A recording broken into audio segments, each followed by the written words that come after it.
കൂടെ തന്നെ നിന്ന ആള് തന്നെ നിനക്ക് പണി തന്നിട്ടുള്ളപ്പോ ട്രോള് മൊത്തം നടക്കുന്നത് നിന്നെ തല്ല ഓടിച്ചു കൊച്ചി മച്ചാൻ ഓടിച്ചു എന്ന് പറഞ്ഞിട്ടുള്ളപ്പോ വന്നേക്കണത്. ഇപ്പൊ ഒരുപാട് ട്രോൾ വന്നിട്ടുണ്ട്. അപ്പൊ ഞാൻ പറഞ്ഞു ഇവനെ വച്ചിട്ട് കോമാളിത്തരം കാണിപ്പിക്കാൻ വലിയ ദേഷ്യമൊന്നുമില്ല. കാരണം പുള്ളി ഞാൻ മെസ്സേജ് അയച്ചിരുന്നു, പുള്ളി റിപ്ലൈ ഒന്നുമില്ല. കാരണം എന്നെ ഒരുപാട് വിളിച്ച് ശല്യപ്പെടുത്തുന്നുണ്ട്. പക്ഷെ നമ്മള് ചോദിച്ചു ബ്രോ എന്ത് എന്റെ നെഗറ്റീവ് നീ ഒറ്റയ്ക്ക് സംസാരിച്ചാൽ കാരണം അവനോട് പണ്ടേ ഒരു ഇന്റർവ്യൂ കേസ് ചോദിച്ചിരുന്നു ഈ മാപ്സിക് മീഡിയ വഴി. അപ്പൊ അത് അവര് അവരുടെ എന്തോ കാര്യങ്ങള് ഓക്കെ എന്തോ പറഞ്ഞു. അതപ്പോ അവരുടെ കാര്യമല്ലേ, എനിക്ക് എന്ത് ചെയ്യാൻ പറ്റും അല്ലെ? എന്റെ ചാനലാണോ മാപ്സിക് മീഡിയ? അല്ലല്ല, അത് അവരെ തീരുമാനിക്കേണ്ടത്. തീരുമാനിക്കണം. അതല്ല, അതാണ് അത് എന്നോടുള്ള ഒരു ഈഗോ. ഞാൻ നിന്റെ തമാശയല്ല പറയുന്നത്. നീ ഇനിയെങ്കിലും ബുദ്ധിയുള്ള രീതിയിൽ ജീവിക്കാൻ ശ്രമിക്കുക. ഈ പറയുന്ന കൂടെയുള്ളവന്മാരെയൊക്കെ ഒഴിവാക്കി നിർത്തിയിട്ട് നീ നിന്റെ വില കണ്ട് മനസ്സിലാക്കുക. ശരിക്കും ഈ മറ്റേ കൊച്ചി മച്ചാൻ ഈ വധഭീഷണി നോക്കിയല്ലേ നേരത്തെ ചേട്ടാ വീഡിയോ കണ്ടിരുന്നു? ഓ കണ്ടായിരുന്നു. അപ്പൊ നീ എന്തുകൊണ്ട് ഇവരുടെ പേരിൽ കേസ് കൊടുക്കുന്നില്ല? അതാണ് ഞാൻ ചോദിക്കുന്നത്. നിന്നെ ആദ്യമേ തന്നെ അവൻ കൊല്ലുമെന്നും പറഞ്ഞൊരു വീഡിയോ ഇട്ടപ്പോൾ നിന്നോട് ഞാൻ കേസ് കൊടുക്കാൻ പറഞ്ഞു കൊടുത്തില്ല. കാരണം നമ്മൾ ചെയ്ത മാത്രമേ ഉണ്ടാവുള്ളൂ. നമ്മളിപ്പോ അത്യാവശ്യം ഫെയിമായിട്ട് നമ്മളുടെ തലയിലാവും. നമ്മൾ ഒരുപാട് പേര് ഇപ്പൊ എടുത്താൻ നോക്കുന്നുണ്ട്. അതുകൊണ്ടാണ് തിരിച്ചൊന്നും ചെയ്യാത്തത്. ഇനിയിപ്പോ നാളെ ഇവനോട് വരികൾ വേറെ നീ എന്തുകൊണ്ട് കേസ് കൊടുക്കാൻ? വേറൊരു പുള്ളി നിന്നോടുള്ള ദേഷ്യം വേറെ ആരെങ്കിലും ഇപ്പൊ അവനെ തല്ലിയാലും അല്ലെ? ശരിയല്ലേ? ഇപ്പൊ രണ്ടുപേരുടെ കേസ് കൊടുക്കേണ്ടത്. കാരണം കൊച്ചി മച്ചാനുണ്ട്, ഇപ്പൊ പുതിയൊരാള് വന്നു. അതൊന്നും പേടിക്കണ്ട.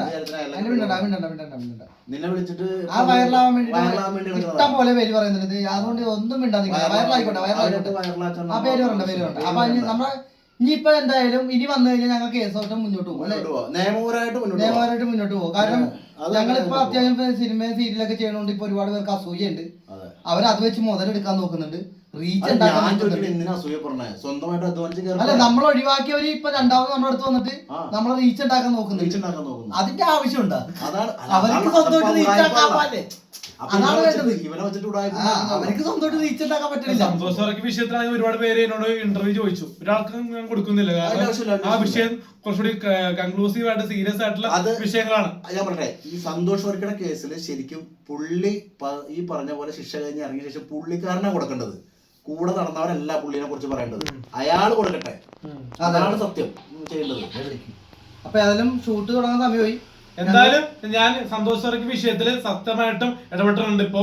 കാരണം ഞാനിപ്പോ കഴിഞ്ഞ ദിവസം പ്രിൻസാർ ഫാമിലി ലോഞ്ച് പോയപ്പോ ഞാൻ പേര് പറയുന്നില്ല വ്യക്തിയുടെ, ഞാൻ സിനിമയില് അമ്മ അസോസിയേഷനും പ്രൊഡ്യൂസർ അസോസിയേഷനും അറിയാവുന്ന ഒരു വലിയൊരു സാറിനെ കണ്ട് സംസാരിച്ചു.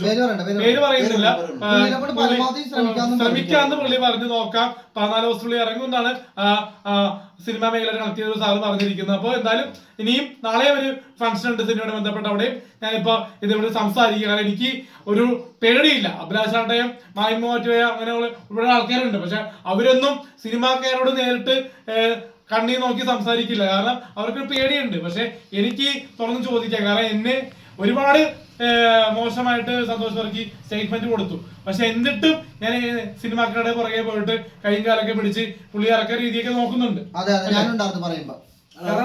ശ്രമിക്കുന്നുണ്ട്. എന്തായാലും ഒന്നും ചെയ്യുന്നില്ല എന്ന് പറയാം. നമ്മളെ കൊണ്ട് അതേ പറ്റുള്ളൂ. കാരണം എനിക്ക് എന്റെ വീട്ടില് സ്വത്തുക്കളുണ്ടെന്ന് പറഞ്ഞാൽ എനിക്കൊന്നും ചെയ്യാൻ പറ്റില്ല. കാരണം എനിക്ക്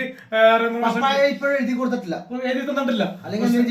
ചെയ്യാറുണ്ട്. എനിക്ക് ആ കാര്യത്തിൽ നല്ലൊരു സംഭവമുണ്ട്. കാരണം ഇപ്പൊ ഇവന് സ്വന്തം അധ്വാനിച്ചുള്ള കാശുണ്ട്. ഒരു സാധാരണ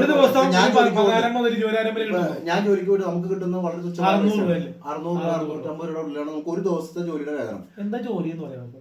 ഞാൻ ഒരു ഗാർഡ് വർക്കായിട്ട് വർക്ക് ചെയ്യുന്നുണ്ട്. വിഷമമുണ്ട്. കാരണം നമ്മളെ മേഖല ഇങ്ങനെ കോമിക്ക് കളിക്കുമ്പോഴും പേയ്മെന്റ് കിട്ടും. ചേട്ടന്റെ മേഖല അത് ഓരോരുത്തരുടെ